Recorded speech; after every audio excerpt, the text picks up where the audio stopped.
नमस्कार मंडळी, श्री स्वामी समर्थ. मित्रांनो, 22 जानेवारी गुरुवारच्या दिवशी माघी गणेश जयंती आहे. तुमची इच्छा बोलून देवघरात तुम्ही एक सुपारी ठेवा. काही दिवसातच तुमची इच्छापूर्ती होईल. श्री गणेशाचा जन्म दिवस म्हणून गणेश जयंती साजरी केली जाते. ज्या दिवशी पृथ्वीवर पहिल्यांदा प्रकट झाले तो दिवस असतो माघी शुद्ध चतुर्थी. मित्रांनो, त्यामुळे या तिथीला खूप जास्त महत्त्व आहे. मित्रांनो, आपण या गणेश जयंतीच्या दिवशी काही सेवा आणि मंत्र जप स्तोत्र वाचन करून गणपती बाप्पाला प्रसन्न करण्यासाठी गणपती बाप्पाचा आवडीचा नैवेद्य गणपतीला दाखवणे अशा भरपूर गोष्टी करू शकतो. त्यासोबतच आपल्या इच्छापूर्तीसाठी आपला संकल्प आपला नवस पूर्ण होण्यासाठी तुम्ही हा एक उपाय करायचा आहे. मित्रांनो, गणपती बाप्पाच्या समोर तुम्हाला एक सुपारी ठेवायची आहे. यासाठी तुम्ही 22 जानेवारीच्या अगोदर पूजेसाठी नवीन कोरी सुपारी आणून ठेवा.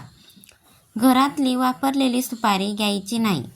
पूजेची सुपारी ही पूजा सामग्रीच्या दुकानात मिळते. तिथूनच तुम्ही एक सुपारी आणल्यानंतर एका वाटीत पाणी घेऊन ती सुपारी स्वच्छ धुवून घ्या.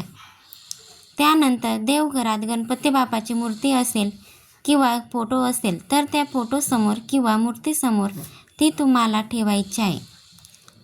ती सुपारी ठेवल्यानंतर तुम्ही तिच्यावर हळद, कुंकू, अक्षदा, फुलं अर्पण करायची आहेत आणि हात जोडून तुमच्या मनात जी इच्छा आहे ती तुम्हाला मागायची आहे. तसेच तुमचा संकल्प जो आहे किंवा तुमचा जो नवस आहे ते गणपती बाप्पाकडे तुम्हाला मागायचा आहे. इच्छा मागून झाल्यानंतर गणपती बाप्पाची आरती करायची आहे. तसेच श्री गणेशाय नमः नामाचा जप करायचा आहे.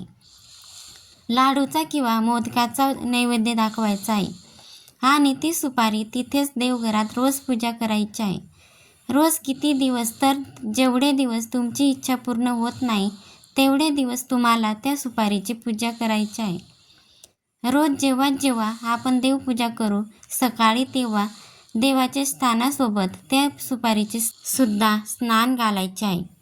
मित्रांनो, 21 दिवसात, 1 महिन्यात, 2 महिन्यात जशी तुमची श्रद्धा किंवा मागितलेले मिळालेले नवस इच्छा पूर्ण झाल्यानंतर तेव्हा ती सुपारी वाहत्या पाण्यात विसर्जन करायचे आहे. तेव्हा ती सुपारी घरात ठेवायची नाही, कारण त्या सुपारीचं काम झाले आहे. अशा रीतीने 22 तारखेला तुम्हाला अगदी छोटासा सोपा हा उपाय करायचा आहे. ही माहिती तुम्हाला आवडली असेल तर लाईक आणि शेअर करा आणि आमच्या चॅनलला सबस्क्राईब करायला विसरू नका.